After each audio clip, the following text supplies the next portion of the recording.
Welcome to Choice Classic Radio. Like us on Facebook, subscribe to us on YouTube, and help keep this show alive by donating at choiceclassicradio.com. For more of your favorite old-time radio shows, join us on our companion podcast, Choice Classic Radio Detectives, where we bring to you tales from the greatest detective shows the golden age of radio had to offer.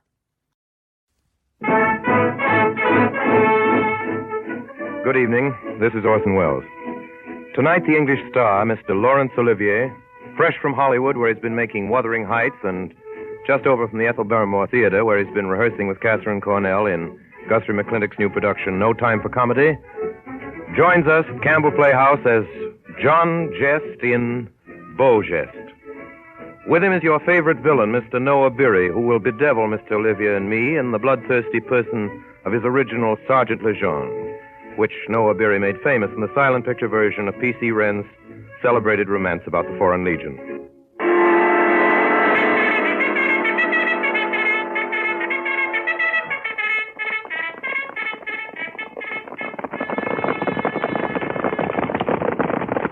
Halt! Rodriguez! Halt! At ease. Rodriguez! At ease! Lieutenant Marchand. Yes, sir. Give your men 30 minutes rest. And prepare to advance in open order to relieve Fort Internet. Yes, sir. Dismount! Adjutant. Yes, sir. Adjutant, you have seen war in the desert. Does anything here strike you as strange? No, sir, if you want to know the truth. Yes? I don't like it, sir. There's something about that fort. Seems strange not to hear a sound out of them. Think they'd be cheering the relief force. They may not have seen us. The sun is behind us. Over there. Yes, sir. Sound the regimental call. Yes, sir.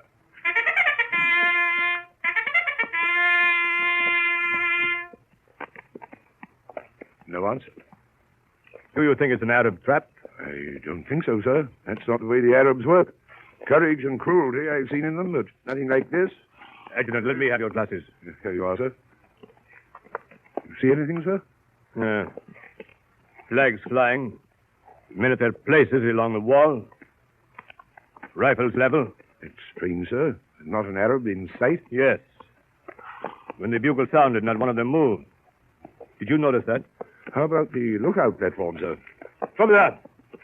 Yes, sir. Once more, the call. Your adjutant, you take a look. Thank you, sir. See that man at the corner of the wall over on the right? Yes, sir. He's got a bullet hole in the middle of his forehead. He has, sir. A trickle of blood down his face. Still he stands there, propped up against the wall with the others, staring down the muzzle of his rifle. Those men are dead. Gentlemen, I'm going to ask for a volunteer to ride alone into Fort Zindener. Step forward. It's a hard thing to ask, Major. A fort full of dead men. Any volunteers? Major. Just some of them. I'll go, sir. Good. Get in as best you can. Once you are in, sound the call. Yes, sir. Brave man. Have you a watch with you? Yes, Major. Is that all? That is all. If I haven't heard from you within 15 minutes, I will order a charge. Yes, sir. And good luck. Thank you, sir.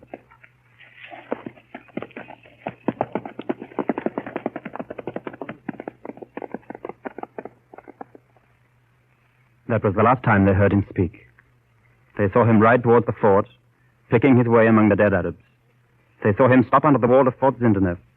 They saw him look up at the dead faces of the men on the wall. They saw him climb up on his horse's saddle and hoist himself up. Then he disappeared. A little before the 15 minutes were over, they saw a small dark cloud in the blue sky over the fort. At first, it seemed like dust. As it grew heavier and started to swirl, they saw that it was smoke. Just before the fort burst into flames, they thought they heard the sound of a bugle playing a strange call.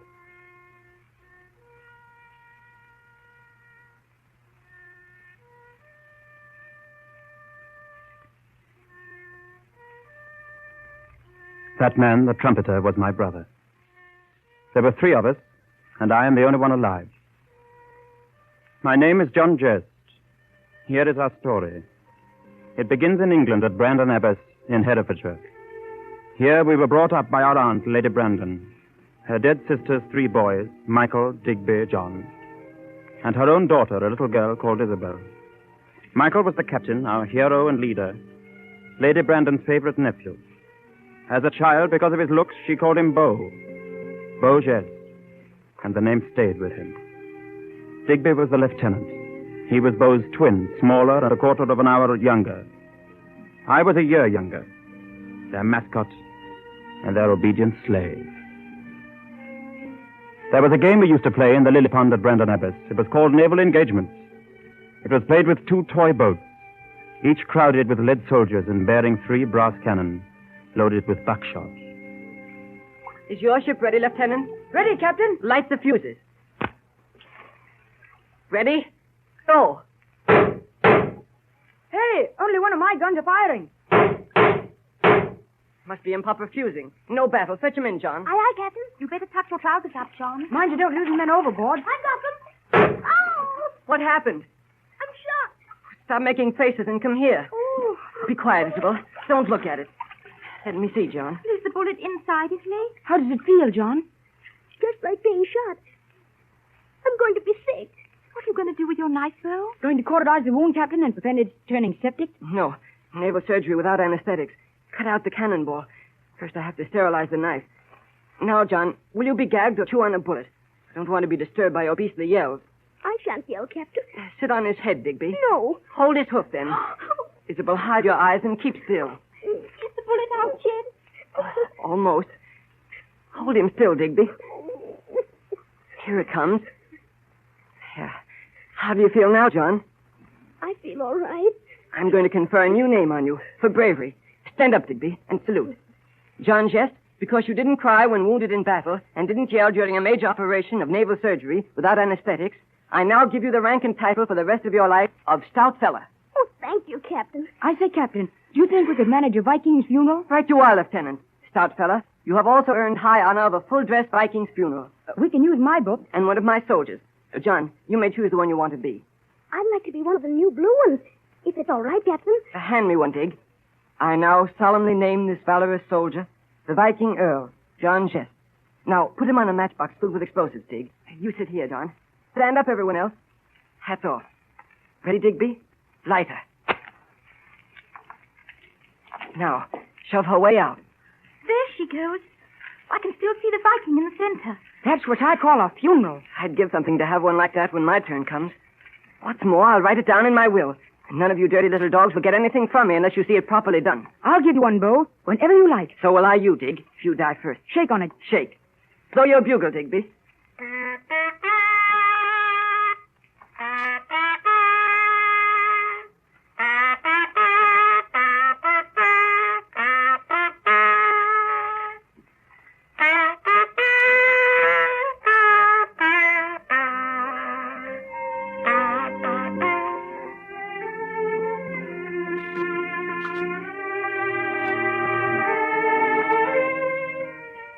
Most of the other great moments of my childhood were connected with the fabulous and historic jewel owned by Lady Brandon, the blue water sapphire. It had been in the family for several generations.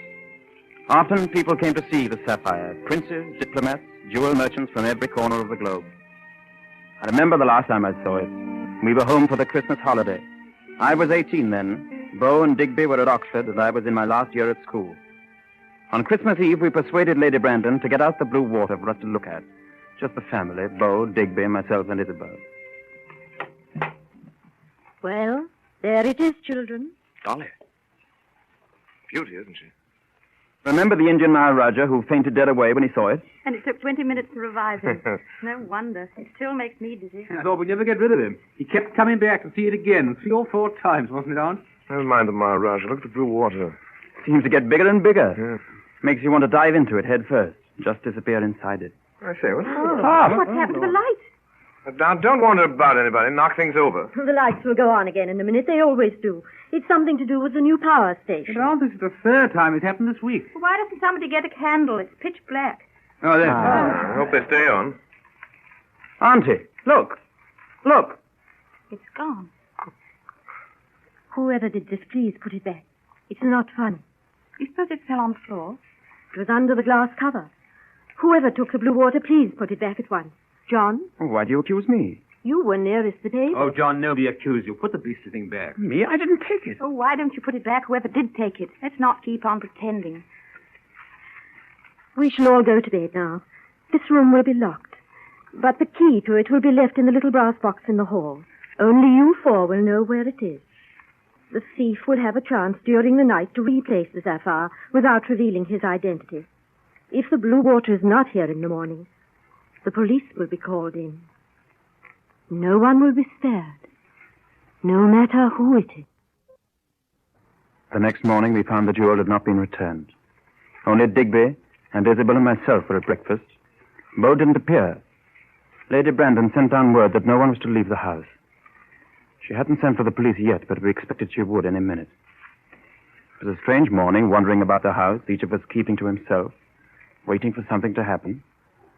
Around noon, I went into the library. Johnny, Yes, Isabel? will you tell me something? Certainly. What? It's a silly question. Terribly silly. I know it's silly. Well? Johnny, did you take the blue water? Why, no, I didn't. Oh, I'm glad. Oh, I shouldn't have asked it, Johnny, but I wanted to hear you say it yourself. Isabel, you're crying. Oh, forgive me for asking. Isabel, what's the matter with you? Isabel, do stop crying. I can't help it. I can't help it. Johnny, I love you. Darling. Darling. I wish I knew what to say, darling. Isabel, someday we'll get married, won't we? Yes. When I've scraped together a little money and proved somehow that I'm worthy. Please kiss me, Isabel. Excuse me, could I talk to John alone? I have something rather important to say to him. Yes, of course. Bye, John. Goodbye, darling. What are you being so melodramatic about? Beau's gone. I don't know. He left this note. By the time you get this, I shall be well on the way to where I'm going. Please tell Aunt there's no further need to badger any of you about the blue water. If Scotland Yard is put on the trail, tell them you knew I contracted large debts at Oxford. I must have been led astray by evil companions. You and John, of course. Keep an eye on John. I bet you both. Ever yours, Beau.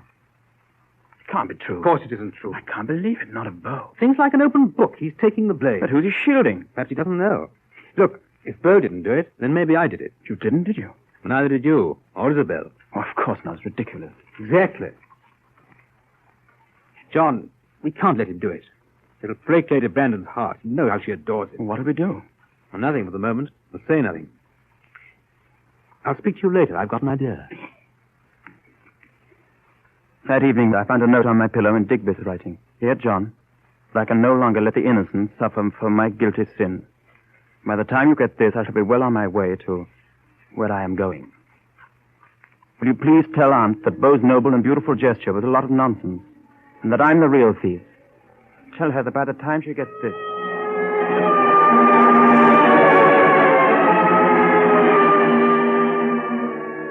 I paced my room for 3 hours. Then I started to pack.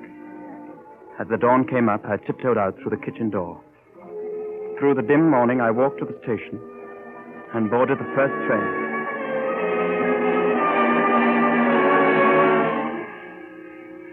My darling, beautiful sweetheart, when you read this letter, you will be the first to agree that I cannot possibly do anything except what I am doing, although it may mean, for a time at least, being away from you, my dearly beloved. Just when we have found this miracle, our love, Isabel, dear.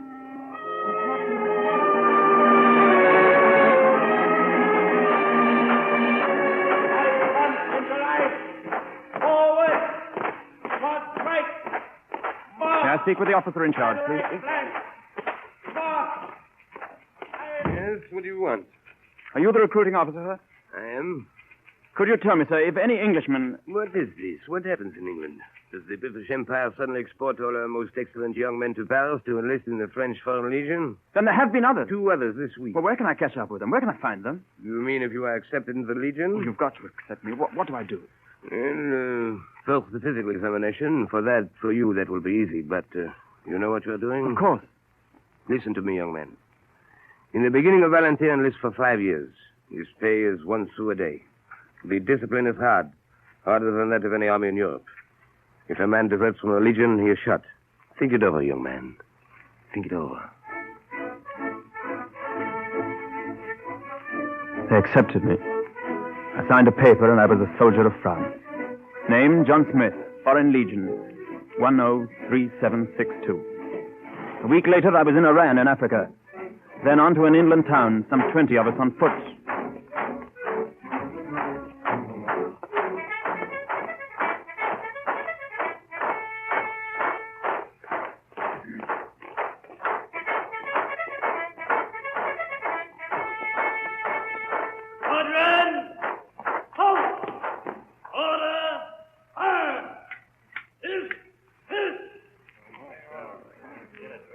We were herded into a long shed-like building. Our heads were shaved, uniforms and kit issued to us. I picked up my things and went to the barrack room to which I'd been assigned. 2 men were sitting side by side on a bench, their hands in their pockets, pipes in their mouths.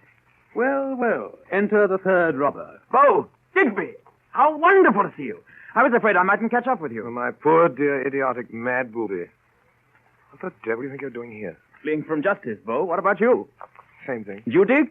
Who, me? Well, to tell you the truth, I'm fleeing from justice. Did you bring the sapphire with you, John?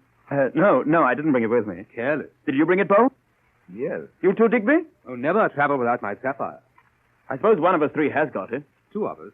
What are you going to do with it now? Carry it about with me. That's the old kangaroo custom. They carry about the young and their money, things to sort of drag, in front, accessible. I keep it on me night and day. Got to kill the man before you can rob him. There we go. Inside a line up for inspection. Inspection? I just arrived. Well, that's not too soon for the John. Who? Color Sergeant Lejeune. Charming man. From now on, your commanding officer. Front! Right, Geste.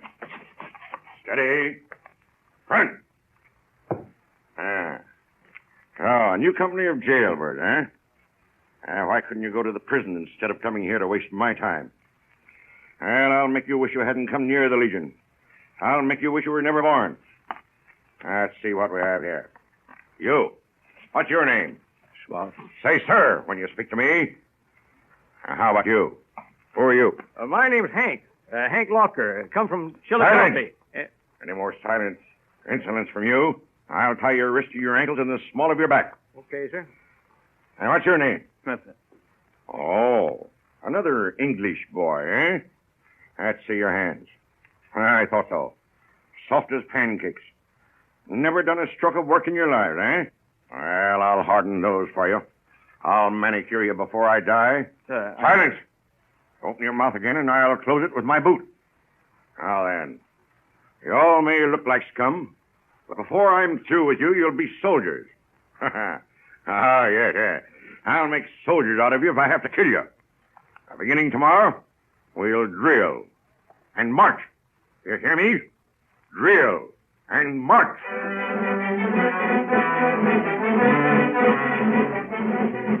Through the following weeks, we marched almost without ceasing, day after day. I can still feel the movement of my bare oiled feet in my leather shoes. We wore no stockings in the Legion. Our second month, we marched 500 miles, 30 miles a day with rifles under a heavy pack. Faster. Faster, drummer. You're a soldier now. Under my command. And under my command, you'll march. Hey, you. Schwartz. Yes, Sergeant. Keep that cap on your greasy head. Up the sweat, sir. Well, what would you rather do? Sweat or croak? Hey, you. You're brave. Hey, where do you think you're going? Pull out of line once more, and you'll carry an extra 20 pounds of sand in your pack. Now, go on.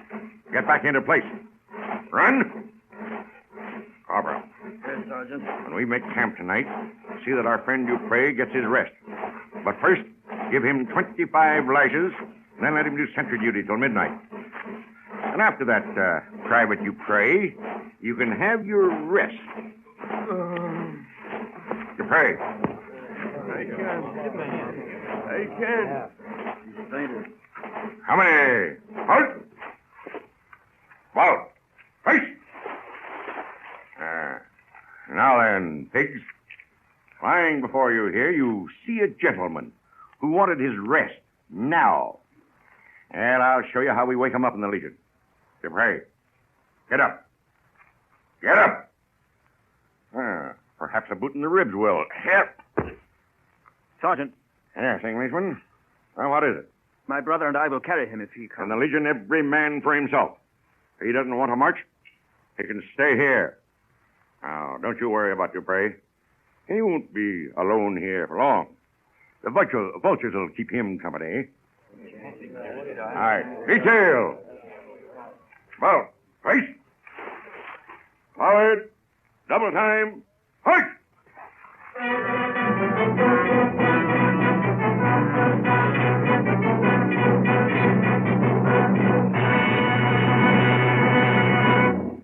You are listening to the Campbell Playhouse presentation of Beau, Geste, starring Orson Welles with Laurence Olivier and Noah Beery. This is the Columbia Broadcasting System.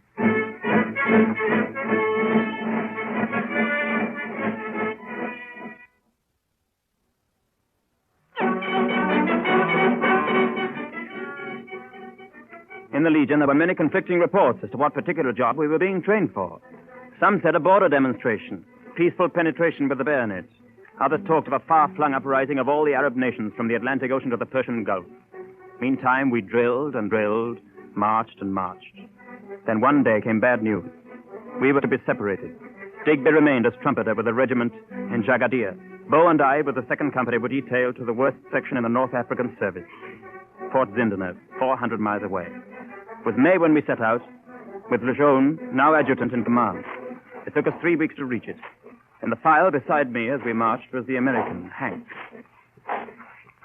Hey, son. Yes? I want to tip you boys off to something. Oh? You being one of them Britishers, well, I figure, well, you mean okay anyways. Oh, thank you. Just want to tell you, there's a lot of conspiracies around this company. Now that we're getting away from civilization, things may start popping. You don't say? Yeah. Mostly they all have to do with you boys. How do you mean? Well, none of my business, of course. Boys got it figured out. You 3 brothers are a gang of international thieves. What? Yeah, hold your horses, son. Just telling you what they're saying. Seems they heard you fellas talking about some diamond you got hidden away. They heard how one of you carries it like a kangaroo in a pouch on his stomach. They mean to get it, even if they have to knife you for it. And in case you don't know, one of the guys that has his eye on that diamond of yours is our new adjutant, Monsieur Lejeune.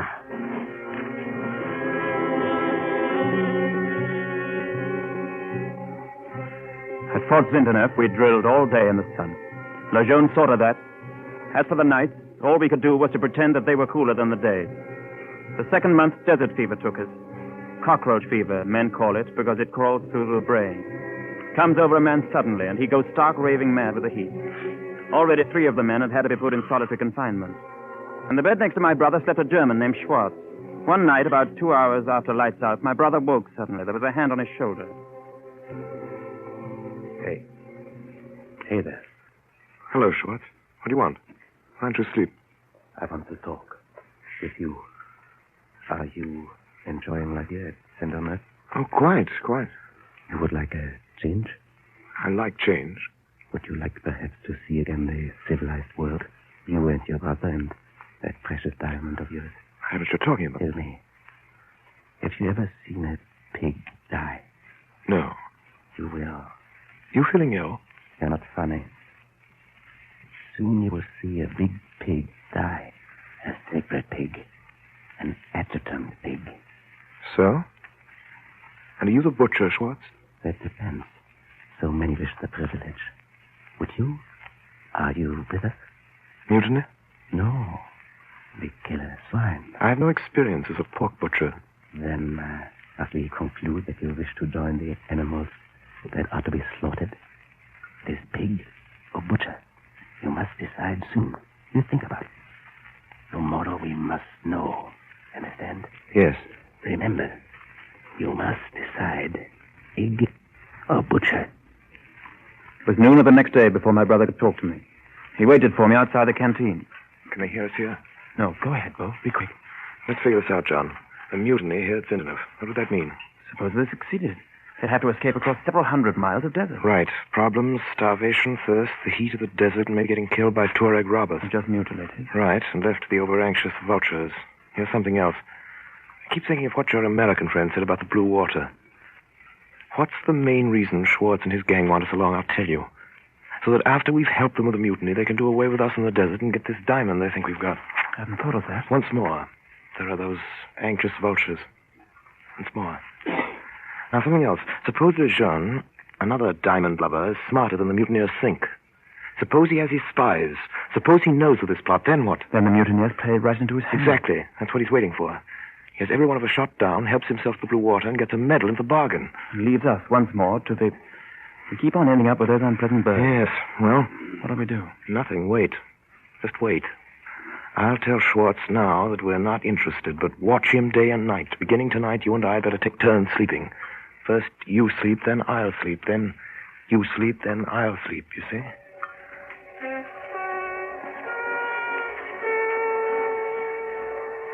For 2 days and 2 nights, nothing happened. It was hotter than ever. Every morning as I looked into the men's eyes, I saw the desert fever rising, burning more brightly. The third night, I couldn't sleep. I lay in bed thinking of our years at Brandon Abbott, thinking of Isabel. I wondered if I'd ever get back to her and England. Fever-ridden men sleep fitfully. I lay awake listening to them. Just before the dawn, I became aware of a man standing at the end of the room. He had me covered with his revolver. Get up. Quick. One sound out of you, and I'll shoot. Go on. Get up and come here. Now then, march. Ahead of me. Go to my room.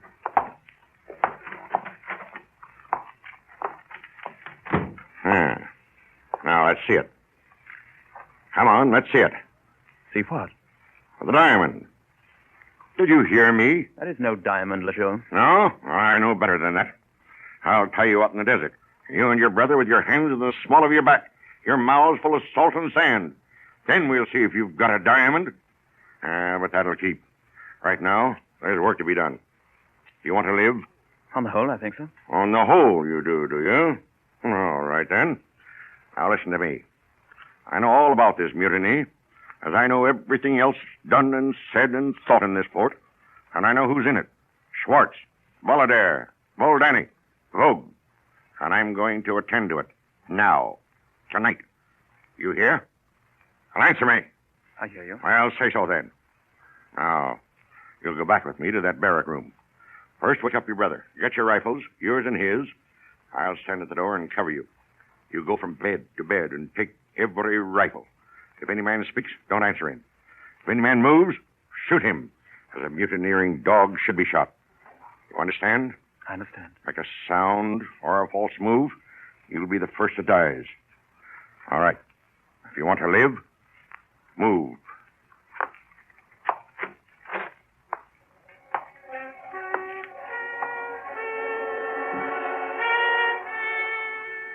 In the first glimmer of dawn, I did as he told me. I woke my brother. There were no sentries posted that night, nobody to challenge us. We went from room to room, disarming the men as they slept. We carried their rifles upstairs, stacked them all on the flat roof. And all the time, Lejeune had us covered. All right. Put those rifles down here. Now, down in number 3, there are 8 men there. Get the air guns. Bring them up here. That's a lot. And then I have got a little surprise for Mr. Schwartz and his friends when they get up this morning. Well, what are you waiting for? Go on down. What's the matter with you? Can't you hear what I tell you? Adjutant. What are you staring at? Listen. All right. If that's what you want, I... Shut up, you fool. Listen. Do you hear it? The Arabs. You. Get back those rifles. Yes, sir. Quick. Down to the barracks room. Bugler. Bugler. Sound the alarm. Every man to battle position. Quick. Don't attack. All right. Emergency ammunition. 200 rounds. Above the wall. And 2. Rapid fire. That's it. Get away.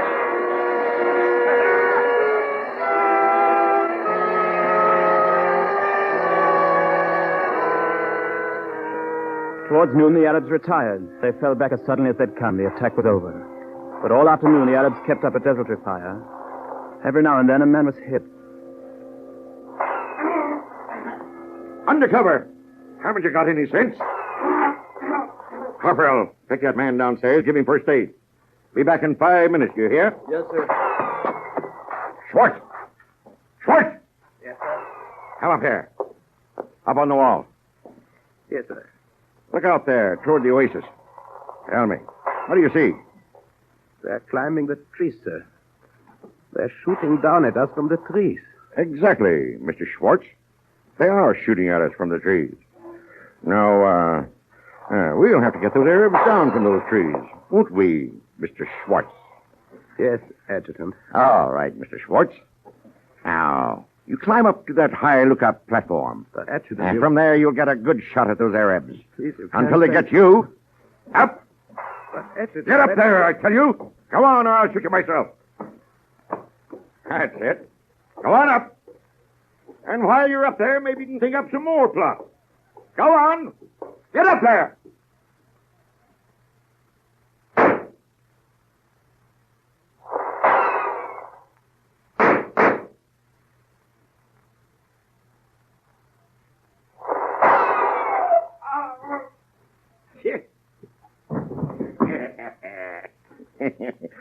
Too bad.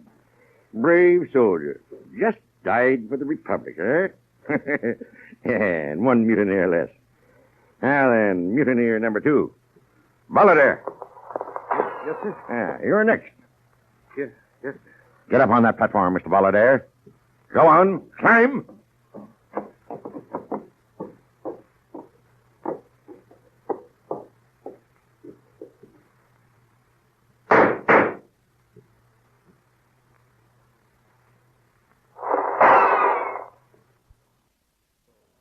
Corporal, call the roll.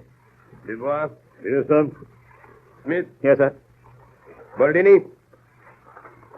Bolida. Renedy. Lafarge. Schwartz. Jacobi. Yes. DeMayer. Out of 98 that morning, there were 46 of us left. That was the first day. The nearest relief post was Jagadir. It would be 3 days before help could come from there. In the morning, the Arabs would attack again. They knew our real numbers. They'd scale the walls and cut us to pieces in a minute. That night, once more, Lejeune put us to work. Here. Come up here. Help me with this. Yes, sir. I don't trust those others. Pick him up with the shoulders and the legs. But he's dead, sir. Sure. They get heavy when they're stiff, don't they, eh? Come on. Up the stairs with him. Yes, sir. Onto the parapet. What you going to do? How do you think? Put them to work, you idiots. They're no good when they're alive. Perhaps now that they're dead, they'll be of some use. Yeah. There. Prop him up against the wall. Push him against the parapet. That's it. That's it now. Straight up. Eyes front. Put his cap on his head. Now, give him a rifle. That's right. Sight it. Oh! Well, friend Schwartz, now you look quite a useful soldier for a change. Yeah. Come on, you two. Get another one. Yes, sir. Bring him up here. Fill the next embrasure with him. Rifle in his hand. Cap on his head. Yes, sir. 38 of them. One in each embrasure. Now then, tomorrow when the Arabs attack, they'll think we've got a real garrison here, eh?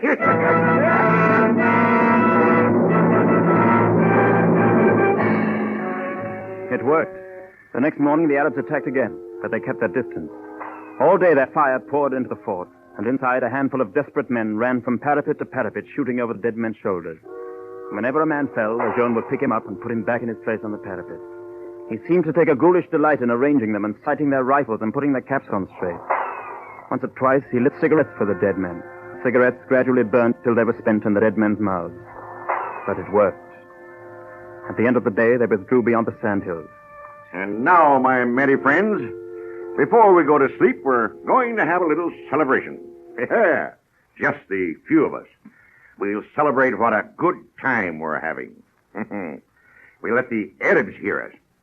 We let them see how little we need to worry. How gay we are. We're going to laugh. Laugh, I tell you. Do you hear me? Laugh.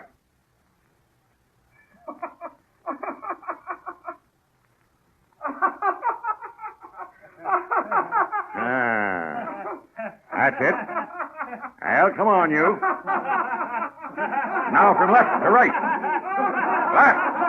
Louder, can you? Laugh, I say. Louder.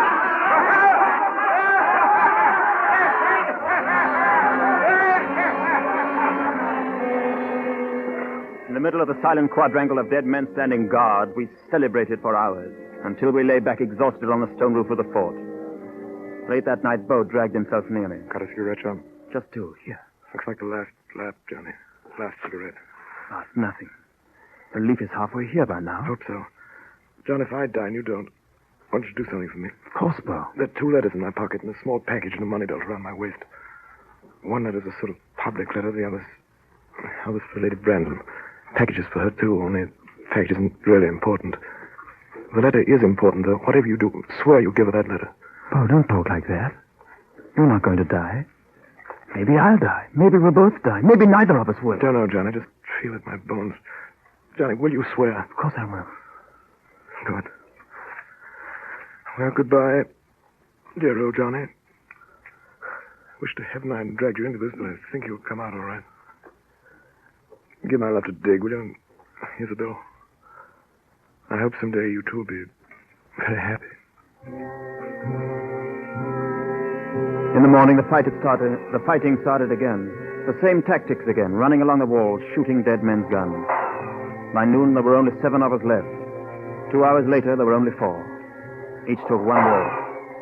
We ran like men possessed, shooting, running. We never looked at each other. It was late in the afternoon when I saw that Beau had fallen. He lay there under the north wall, motionless, and I couldn't get to him.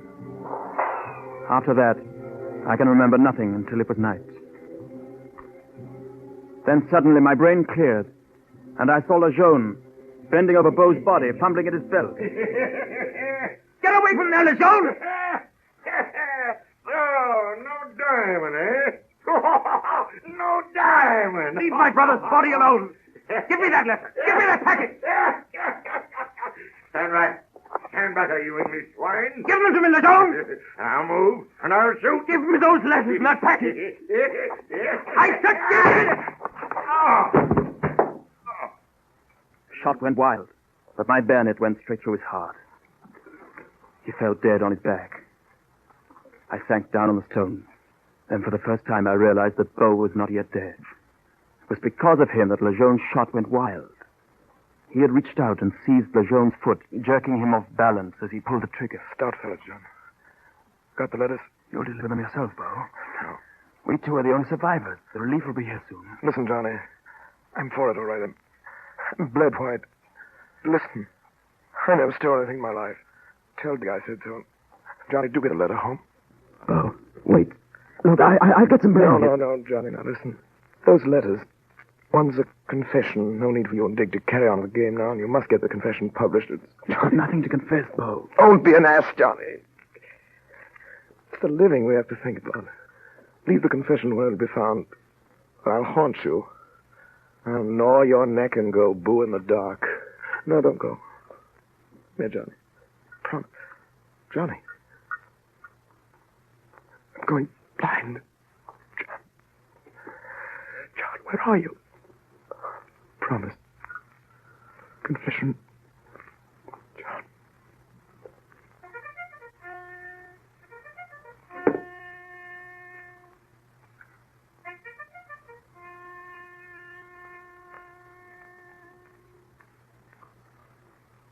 John. John, wake up. Listen. You've got to listen. Wake up. Try hard. Where am I? Where's Beau? This is Digby. Digby, do you hear? You're in the fort at Lindenhof. Beau's dead. And you've killed Lejeune. Good thing, too. But the Legion won't look at it that way. We've got to escape quickly. Digby, how did you get here? Relief squadron from Jagadir. We heard there'd been an attack. We came up to the walls and saw the Dead men looking out. They wanted the man to go into the fort alone. I volunteered. They're outside there now.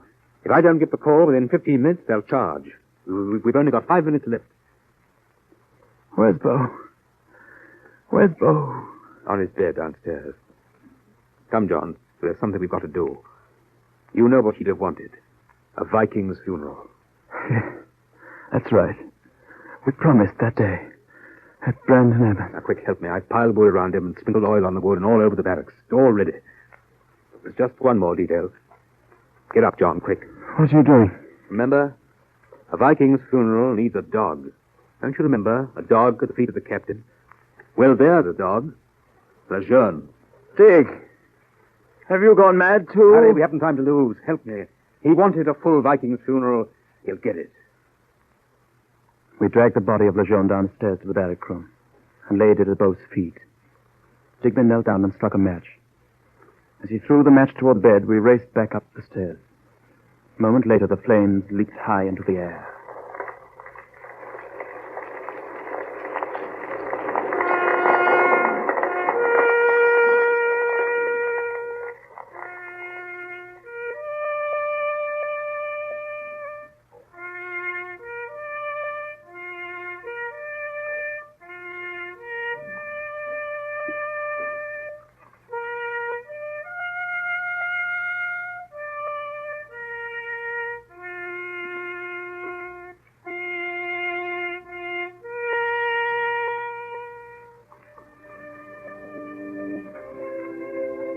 As we left the burning fort, we heard the cavalry coming up behind us. In the confusion of the fire, we escaped, heading west toward the coast. 5 weeks later, I saw the sea. Digby was dead, shot by a stray bullet from a marauding Arab. Almost a year went by before I reached England. I fulfilled my promise to Beau. The public letter was a sort of confession, saying that he alone had stolen the blue water sapphire. That was nonsense, of course. His lie had long outlived its purpose. The other note, the one to Lady Brandon, she read aloud to us, to Isabel and me. As she read, I seemed to hear the voice of Beau himself.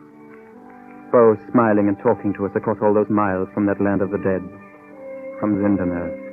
Dear Auntie, when you get this, I shall be dead. You've read it through. Perhaps you'll forgive me for doing what I thought was best.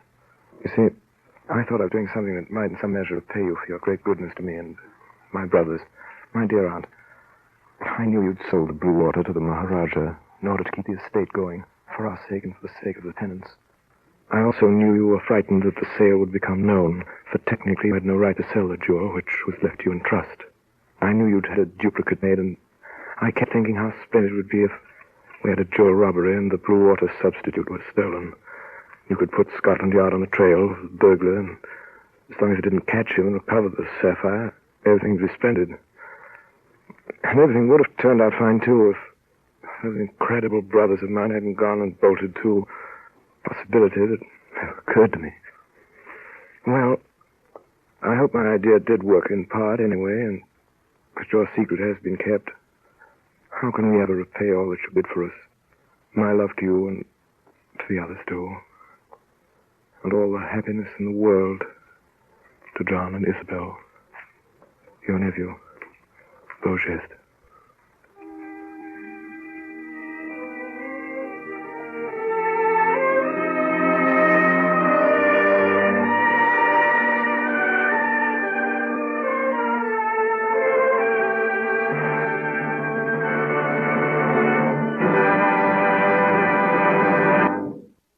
That concludes today's episode. We'd like to thank you and remind you to donate at choiceclassicradio.com. Remember, your donations make episodes like this possible.